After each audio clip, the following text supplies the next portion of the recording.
ਇੱਥੇ ਬਾਬਾ ਜੀ ਦਾ ਮੇਲਾ ਸ਼ੁਰੂ ਹੋ ਚੁੱਕਿਆ ਵਾ, ਸਾਲਾਨਾ ਮੇਲਾ। ਇਹ ਉਹਦੇ ਸਾਰੇ ਮੰਦਰ ਆ ਤੇ ਇੱਥੇ ਲੋਕ ਜਿਹੜੇ ਆ ਰਹੇ ਆ, ਬੜੇ ਦੋਵਾਂ ਪਾਸੇ ਸਟਾਲ ਲੱਗੇ ਹੋਏ ਆ, ਜਨਤਾ ਆ ਜਾ ਰਹੀ ਆ, ਲੋਕੀ ਹਾਜ਼ਰੀ ਦੇ ਰਹੇ ਆ ਦਰਬਾਰ ਤੇ ਆ ਦੇਖੋ ਤੁਸੀਂ ਰਸ਼ ਲੱਗਿਆ ਹੋਇਆ ਵਾ ਆਵਾਮ ਦਾ, ਦੋਵਾਂ ਪਾਸੇ ਦੁਕਾਨਾਂ ਬਣੀਆਂ ਹੋਈਆਂ ਵਾ, ਸਟਾਲ ਲੱਗੇ ਹੋਏ ਆ ਤੇ ਇਹ ਪੂਰਾ ਇੱਕ ਤੁਸੀਂ ਦੇਖੋ ਕਿ ਇੱਥੇ ਤੇ ਆ ਲੋਕ ਇੱਥੇ ਤੁਸੀਂ ਆ ਦੇਖੋ ਹਰ ਪਾਸਿਓਂ ਆ ਜਾ ਰਹੇ ਆ, ਅੱਗੇ ਜਾ ਕੇ ਇਹ ਦਰਬਾਰ ਸ਼ਰੀਫ ਆ।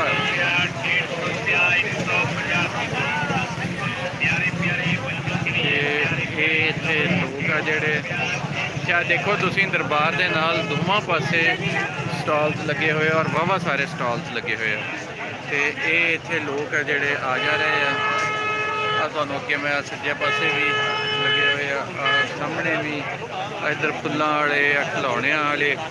ਦੁਕਾਨਾਂ ਵਾਲੇ। ਇਹ ਬਾਬਾ ਜੀ ਦਾ ਜਿਹੜਾ ਸਾਲਾਨਾ ਉਰਸ ਆ ਬੇਸਿਕਲੀ ਤੇ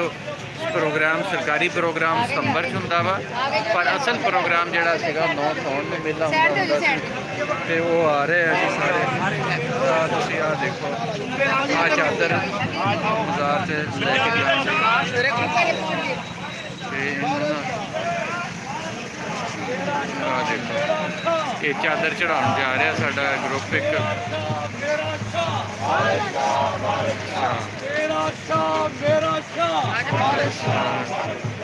ਡਨ ਪੰਜਾਬੀ ਢੋਲ ਪੰਜਾਬੀ ਢੋਲ ਪੰਜਾਬੀ ਢੋਲ ਪੰਜਾਬੀ ਡਨ ਪੰਜਾਬੀ ਢੋਲ ਪੰਜਾਬੀ ਢੋਲ ਪੰਜਾਬੀ ਢੋਲ ਪੰਜਾਬੀ ਮੇਰਾ ਸ਼ਾਹ ਮੇਰਾ ਸ਼ਾਹ ਵਾਰਿਸ ਸ਼ਾਹ ਵਾਰਿਸ